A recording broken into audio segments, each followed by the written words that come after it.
Hello students. In previous classes we have discussed about the Newton's second law of motion in our physics. Okay. Today we are going to discuss about the Newton's third law of motion.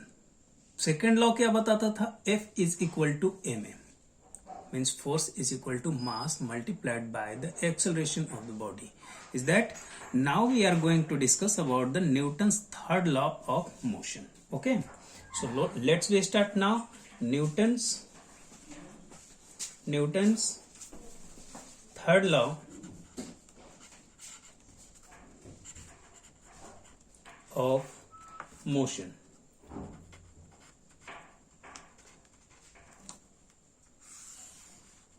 तो देखिए second law क्या बताता था? Second law discuss किया था कि F is equal to ma. Means force is equal to mass of the body multiplied by the acceleration. Is that? Newton's third law बताता है कि अगर मान लो suppose if you are forcing on any body, अगर ये कोई एक बॉडी है जिस पर F फोर्स लग रहा है, कितना फोर्स लग रहा है? F. तो इतना ही फोर्स ये बॉडी भी इस पर एक्सर्ट करती है. कितना फोर्स एक्सर्ट करती है? F. Means opposite force will be exerted by the body on which any external agency applied the force. Means अगर कोई दूसरा एक्सटर्नल एजेंसी जितनी फोर्स किसी ऑब्जेक्ट पर अप्लाई कर रही है, वो ऑब्जेक्ट भी उसी एक्सटर्नल एनर्जी पर उतना ही फोर्स अप्लाई करेगा जो एक्सटर्नल ऑब्जेक्ट लगा रहा है. समझ रहे हो? मान लो कि आप किसी ऑब्जेक्ट पर, ये कोई ऑब्जेक्ट है और इस पर आप पुश कर रहे हो और कितने न्यूटन से? 5 न्यूटन का फोर्स लगा रहे हो इस पर. तो 5 न्यूटन का फोर्स लगा रहे हो तो ये जो बॉक्स है, ये बॉक्स भी आप पर 5 न्यूटन का फोर्स लगाएगा. ये कहता है न्यूटन्स थर्ड लॉ. समझ रहे हो? तो न्यूटन्स थर्ड लॉ के अकॉर्डिंग अगर हम मान लो इसको डिफाइन करें तो यहां पर न्यूटन्स थर्ड लॉ क्या कहता है कि according to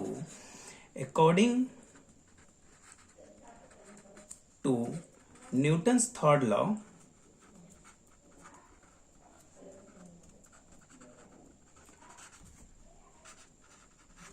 according to Newton's third law, LAW. ठीक है. न्यूटन्स थर्ड लॉ क्या कहता है कि for every action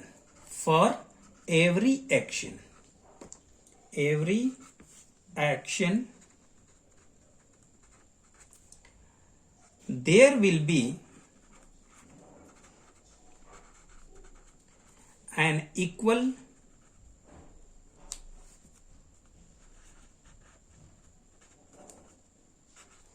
and opposite reaction.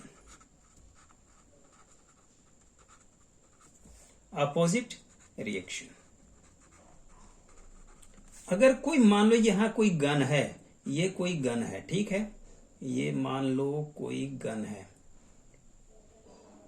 ये कोई गन है और इससे हम फायर कर रहे हैं. तो अगर जितने फोर्स से ये कोई बुलेट है, ठीक है, जितने फोर्स से ये बुलेट आगे निकलेगी उतने ही फोर्स से ये बुलेट गन को भी बैकवर्ड फेंकती है.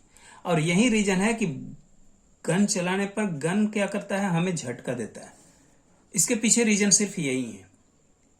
ठीक है. न्यूटन्स थर्ड लॉ कहता है कि जितना फोर्स से बुलेट आगे निकल रही है, अगर मान लो यहां आपने फायर किया तो यहां क्या हुआ? एक्शन हुआ. कितना? मान लो F. तो इसका अपोजिट इधर क्या होगा? रिएक्शन. और वो भी कितना होगा? F. ठीक है. मीन्स दोनों क्या होंगे? इक्वल होंगे. दैट इज F फोर्स अगर AB है, अब कहोगे कि ये AB क्या है? मान लो कोई एक बॉडी है A, ठीक है, और वो एक्सर्ट कर रहा है force AB on a body B. मान लो कि कोई एक बॉडी है, ठीक है, ये A और B, और इस पर कोई एक बॉडी A फोर्स अप्लाई कर रहा है FAB, ठीक है। ये ए कोई अप्लाई कर रहा है किस पर, बी पर, means let a body A applied force AB on another body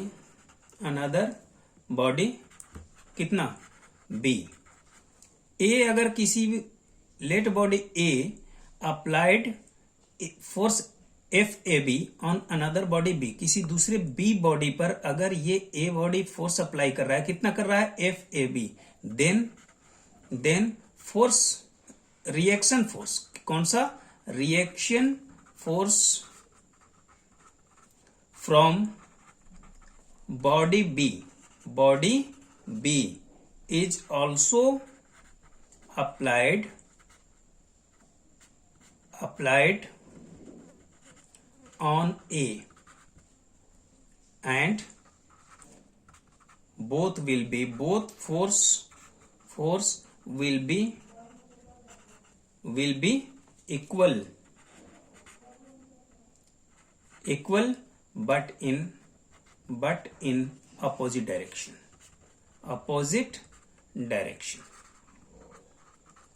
ठीक है। और अपोजिट डायरेक्शन के लिए हम क्या यूज करते हैं, नेगेटिव, मीन्स FAB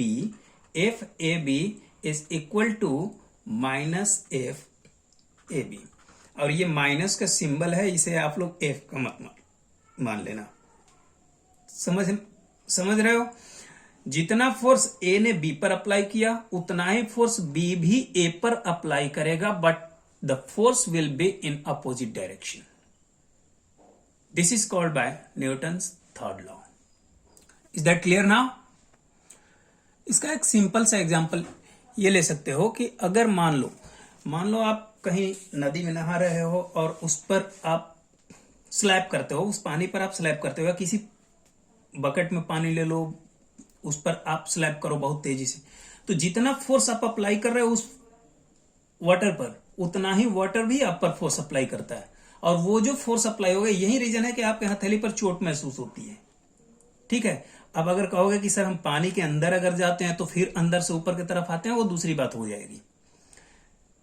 समझ रहे हो, ये हमने क्या बताया कि अगर आप या कोई भी ऑब्जेक्ट किसी भी दूसरे बॉडी पर जितना फोर्स अप्लाई करता है, same force will be applied by the another body on first body but in opposite direction. This is called Newton's third law. Let's do a question here. Our question is, चलो एक question करते हैं, फिर समझ में आएगा आपको। ये क्वेश्चन ये कहता है, आपके बुक में भी दिया हुआ है, और ये क्वेश्चन ये है कि a bullet of mass 20 gram fired from a gun attains a velocity of 1200 meter per second in 0.02 second. 0.02 second. Is that? Then the reaction, find the reaction force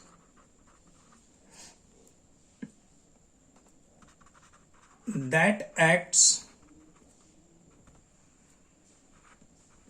on the gun.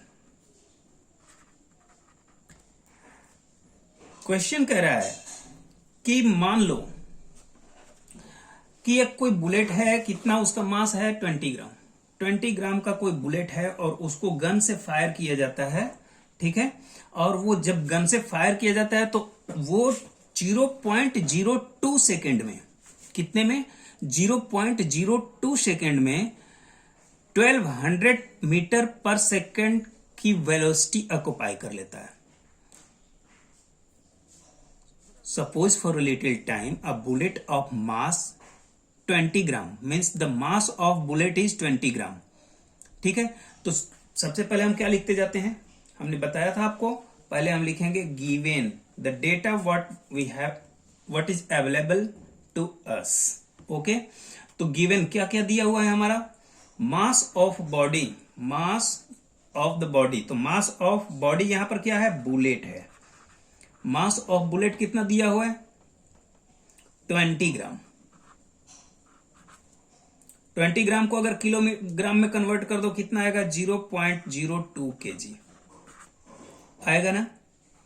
दूसरी बात, ये पहले कितने किस में था, rest position में, means initial velocity, initial velocity, initial velocity इसकी कितनी थी, u equal to 0।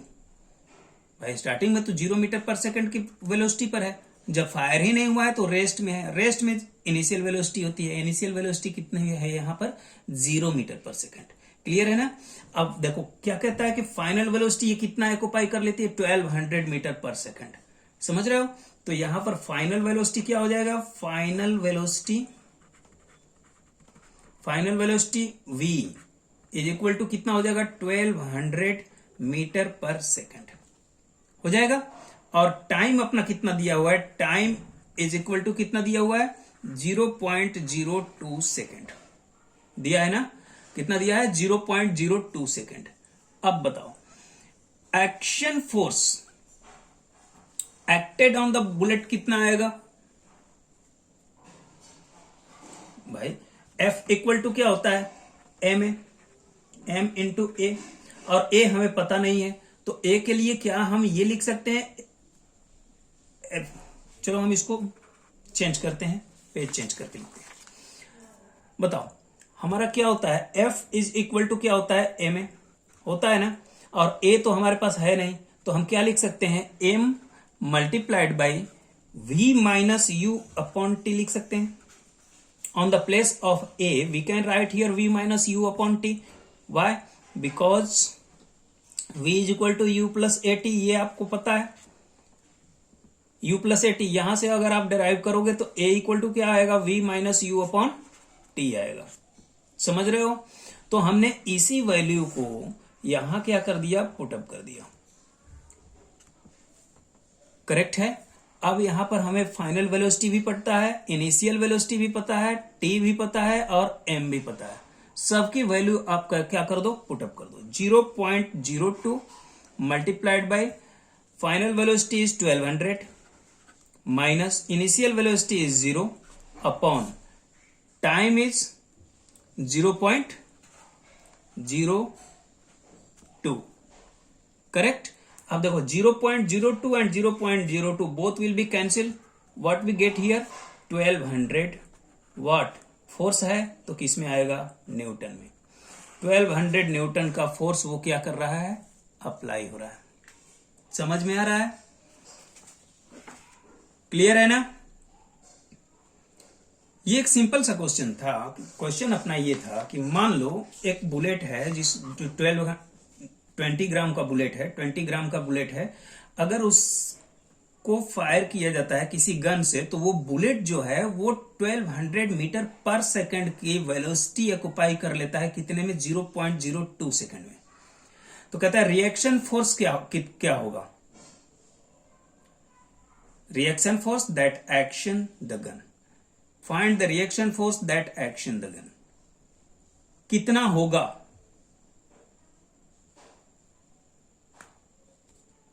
acts on the gun, उस गन पर रिएक्शन फोर्स कितना अप्लाई हो रहा है, तो अपना क्या रिजल्ट आएगा, 1200 न्यूटन। क्लियर।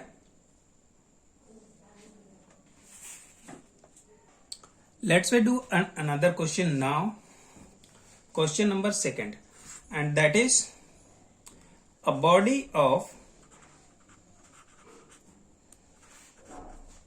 मास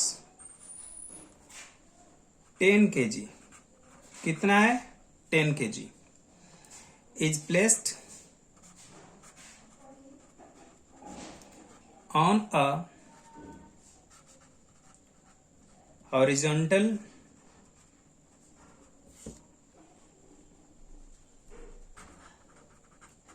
सरफेस, ठीक है। A body of mass 10 kg is placed on a horizontal surface. The reaction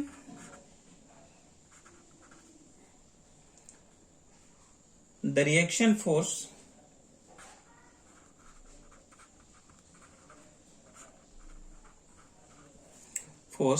acting on the body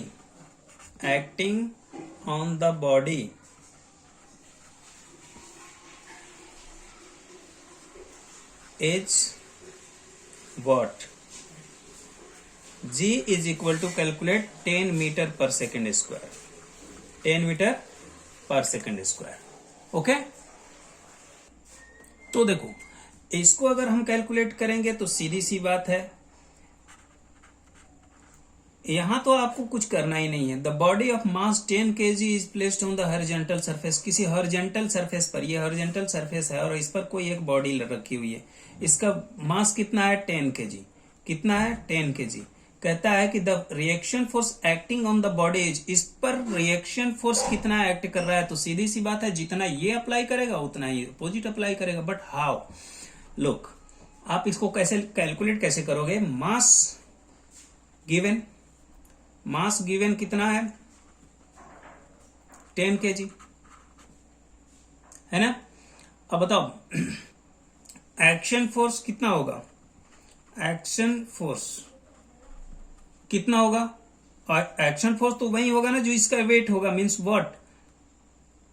force action force F is equal to क्या हम लिखेंगे? ए में लिखेंगे, या फिर आप इसको लिखोगे इज इक्वल टू वेट, जितना इसका वेट है। यहां एक्सेलरेशन की तो बात ही नहीं आ रही है, तो फिर आप क्या लिखोगे? mg। क्यों? क्योंकि इस पर जो फोर्स अप्लाई हो रहा है, एक ग्रेविटेशनल फोर्स यहां दिया हुआ है। ग्रेविटेशनल फोर्स कितना अप्लाई हो रहा है? 10 मीटर पर सेकेंड स्क्वायर। एक तो इसका F हो गया, यहां आप ma लिखे हो, ए की जगह पर आप क्या अप्लाई करोगे? g। क्यों अप्लाई करोगे? क्योंकि इस पर कौन सा फोर्स अप्लाई हो रहा है? अगर ये रेस्ट पोजीशन में है तो इस पर कौन सा फोर्स अप्लाई हो रहा है? Gravitational force. And the value of gravitational force is given in our question, G is equal to 10 metre per second square. So what we get here? Mass is given 10 multiplied by what? 10 is equal to 100 newton. Clear है ना। तो बताओ ये 100 Newton को क्या मैं लिख सकता हूं? Kilogram force. 100 kilogram force, sorry 100 kilogram force नहीं, 10 किलोग्राम फोर्स लिख सकता हूं। तो यहां से हमारा रिएक्शन फोर्स कितना आ रहा है? Reaction force is equal to 10 kgf। Clear है ना। तो याद रखिएगा कि जब भी आपको किसी भी बॉडी का एक्शन फोर्स या रिएक्शन फोर्स आपको पता करना होगा, तो सबसे पहले तो आपको यह देखना होगा कि बॉडी का मास कितना है और एक्सेलरेशन क्या अटेन कर रहा है। अगर एक्सेलरेशन दिया हुआ है, आप F equal to ma apply करोगे और जितना आएगा उतना ही, जितना फोर्स वो अप्लाई करेगा उतना ही फोर्स अपोजिट डायरेक्शन में अप्लाई होता है। ये तो न्यूटन थर्ड लॉ पर क्वेश्चंस आएंगे। क्लियर है। Now we have a different topic that is known as friction। एक और अलग टॉपिक है इसी में जिसको हम कहते हैं फ्रिक्शन। अब यहां क्वेश्चन ये उठता है कि बताओ भाई फ्रिक्शन होता क्या है। तो देखो बेटा, अगर दो ऑब्जेक्ट एक दूसरे के कांटेक्ट में हैं, क्या है? दो ऑब्जेक्ट अगर एक दूसरे के कांटेक्ट में हैं तो उस केस में इनका जो रेजिस्टेंस फोर्स लग रहा है, एक ऑब्जेक्ट दूसरे पर जो फोर्स अप्लाई कर रहा है, और जितना रेजिस्टेंस फोर्स का मतलब क्या हुआ? उसका विरोध करना, उसके अगेंस्ट में जो फोर्स लग रहा है, उसी को हम क्या कहते हैं? फ्रिक्शन कहते हैं। Means if we define the friction we can write as when two surface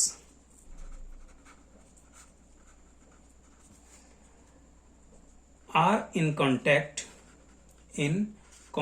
to each other, contact to each other.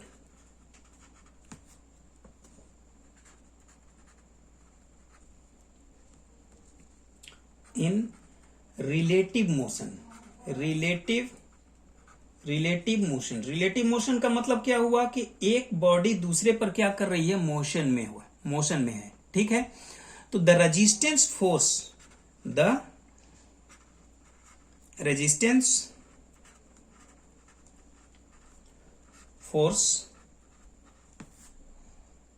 that acts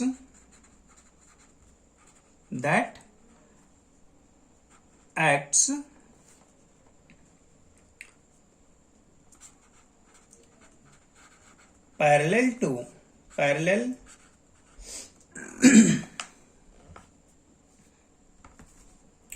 to the contact surface opposing the relative motion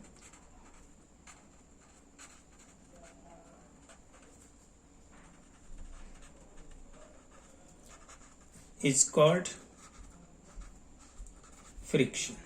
क्या कहते हैं, friction, ठीक है। मान लो ये कोई एक body है, ये कोई व्हील है, ठीक है, क्या है, व्हील, और ये किसी फ्लैट सरफेस पर रोल कर रहा है, ठीक है। तो इसके रोल करने से एक तो फोर्स इस पर अप्लाई हो रहा है, ये आगे की तरफ बढ़ रहा है, और इसका एक फोर्स यहां अप्लाई हो रहा है इस सरफेस के द्वारा, इस पर अपोजिंग फोर्स, मीन्स इसे ये क्या कर रहा है, अगेंस्ट में लग रहा है, इसे रोकने की टेंडेंसी रखता है।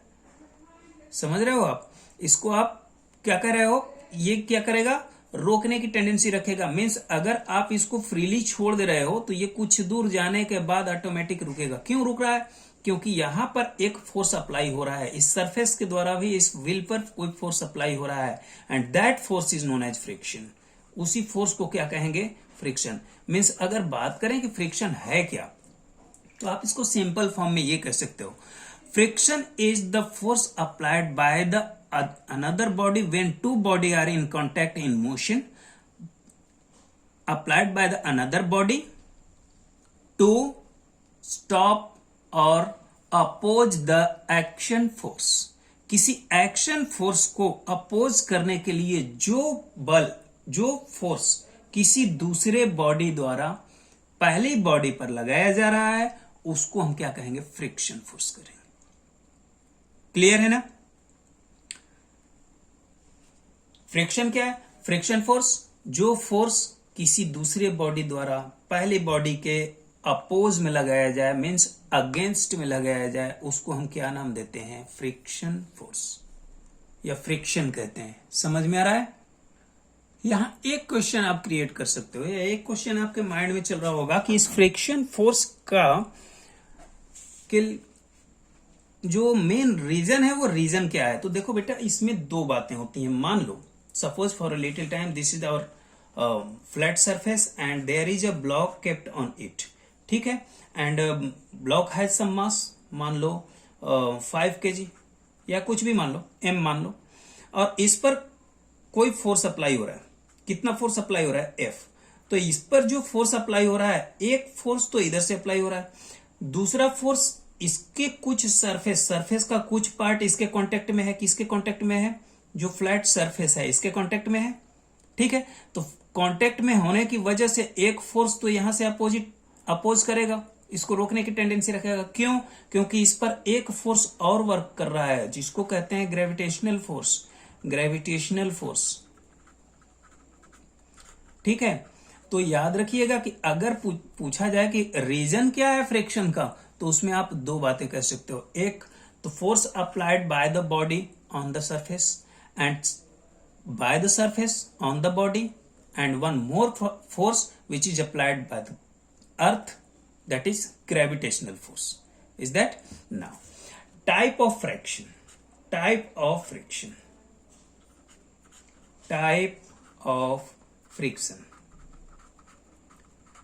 अब कितने टाइप के फ्रिक्शन होते हैं, तो अपना ये जनरली 3 टाइप के होते हैं जनरली, 3 टाइप। कौन कौन से? तो फर्स्ट जो फ्रिक्शन है उसको कहते हैं static friction, static friction. Okay. Second जो अपना फ्रिक्शन होता है वो होता है स्लाइडिंग, और इसी को कहते हो काइनेटिक, या इसी को कहते हो डायनेमिक।